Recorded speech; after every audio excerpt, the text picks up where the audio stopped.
Well, hey, everybody, it is Lisa from True North Homeschool Academy, and I want to talk about something that it just keeps popping up, and I just have to address it, and that is the socialization question. And if you're going to homeschool, what about socialization? So let's just talk about it head on because it's not going away, and people want to know about socialization.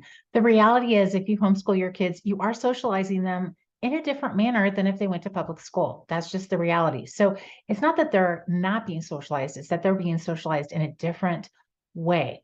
Anybody who grows up in a social community, be that a public school, a private school, a homeschool, with their grandparents, in a wolf pack, any social group, they're going to be socialized to that group. And if you're socialized in a wolf pack, you're going to be socialized to how do wolves behave.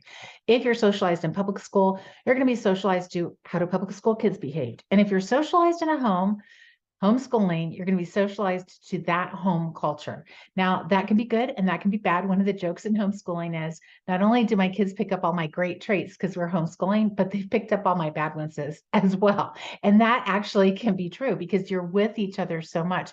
But expand that exponentially. If they're in public school, they pick up some good traits, but they also pick up some bad traits too. And we've been seeing that more and more as there's more violence and crime, social reformation taking place within the homeschool or the public school communities.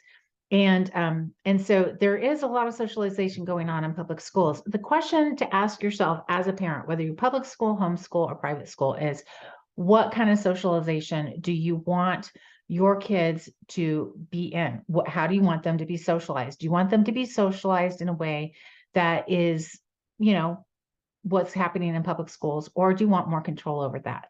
If you're a person of faith, that's going to be something you really want to consider because a public school is a faith-based community, but it is a secular humanist faith. And so if you are a person of a Judeo-Christian background, that might not be where you want your kid to spend, 32, 40 hours a week, something to think about. The other thing too is, there's this whole thing about are homeschoolers awkward?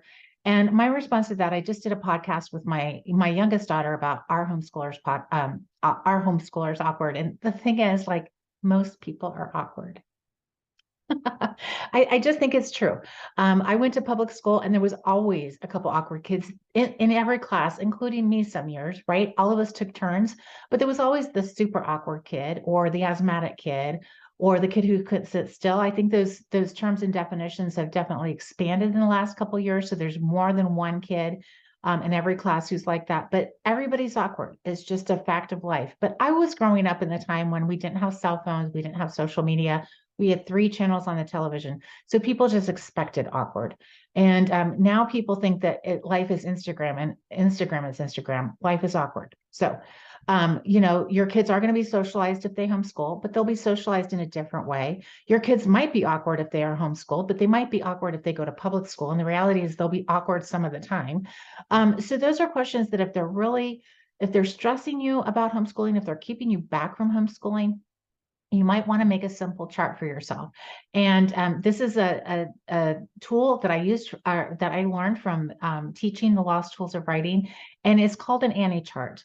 And in one column, you put all the affirmations. Why would you do it? In another chart, you put all the negatives about doing it. And in the third column, you put all the interesting things. So if you make an Annie chart about homeschooling, ANI, all the reasons why you would homeschool, all the reasons why you wouldn't homeschool, and all the interesting things about homeschooling, and just make a simple chart for yourself. It's kind of like a pro-con chart, but it's a little bit more robust. And the other thing about an Annie chart, try to make yourself put 30 items in each column, because that really gets you past the point of the easy answers and it gets down to your reasons, your concerns, your whys, I don't want to do that. And so if you really push yourself to put 30 items in each of those columns on an Annie chart, it's going to really get you down to the point of what is the real deal for you. And if you have your spouse do it, if you guys are making this decision about how to educate your kids together, it'd be good to both do it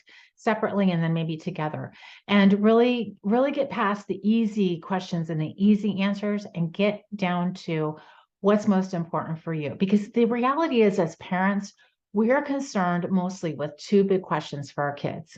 Are they going to be healthy? So how are they physically going to be? Mentally, how are they going to be?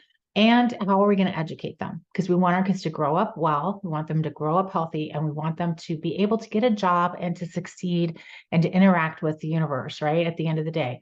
And that I think really gets to the heart of will our kids be socialized? Is not only are they going to be are they going to be awkward if they homeschool, but what happens when you're done homeschooling and they graduate?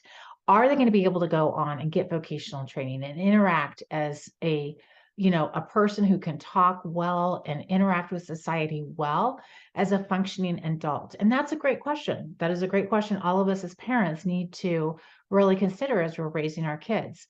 And I do want to just share a stat with you is that statistically, homeschoolers actually are involved in more elective type of activities and more community service, as well as more politics than their public school counterparts. So if you're worried about activities, you don't have to worry about that with homeschoolers. There's more activities than ever before. There's drama camps and there's politics to get involved with, and there's Teen Pact, and there's proms, and there's on and on and on and on. You're never going to run out of activities to do as a homeschooler. But again, are your kids going to be able to graduate from homeschool and get to college? Yeah, that's not even a question anymore. Your kids can go to college. The question is, how will they pay for it? And I answer that in a lot of the other YouTubes and podcasts and blog posts that we've done. So check us out at truenorthhomeschool.academy, because we have a lot of answers to those type of questions over there. So can your kids go to college? Can they succeed in college? Can they get a job after college? And can they do well as a young adult? Can they get married? Can they have a family? Can they buy a house? All the things. And the answer to all those questions is yes. It's just how are they going to get there? So homeschooling is one of those things that it's a good way to hack an education. And by hack, I don't mean like it's a hack job. I mean, you are able to cut to the chase. One of the things I loved so much about homeschooling was that my kids didn't spend time standing in line or waiting to go to the bathroom. We spent a lot of time doing solid educational activities, reading, writing, discussing history, getting out maps, doing copy work, memorizing Latin, all the things.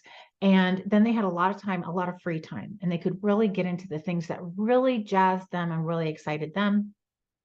They had varied interests. We were able to resource them really well with books and travel and field trips and all those kind of things. So honestly, homeschooling is a great way to really distill down to the basics so that you have a lot of time to do all the things you love and that your kids love. And we all know that we learn best when we're really excited about it and when it's something that is important and personal to us.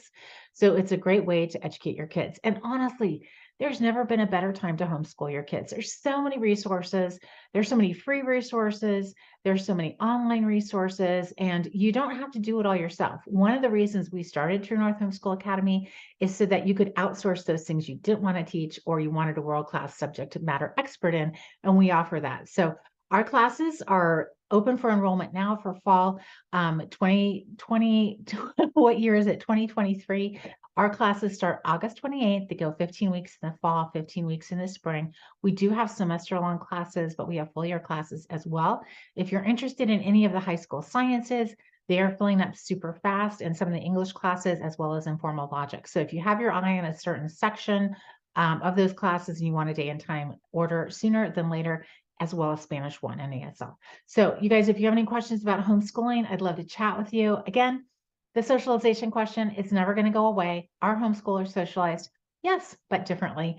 And will your kid be awkward? Maybe, but that's okay. I will talk to you guys later. Have a great day.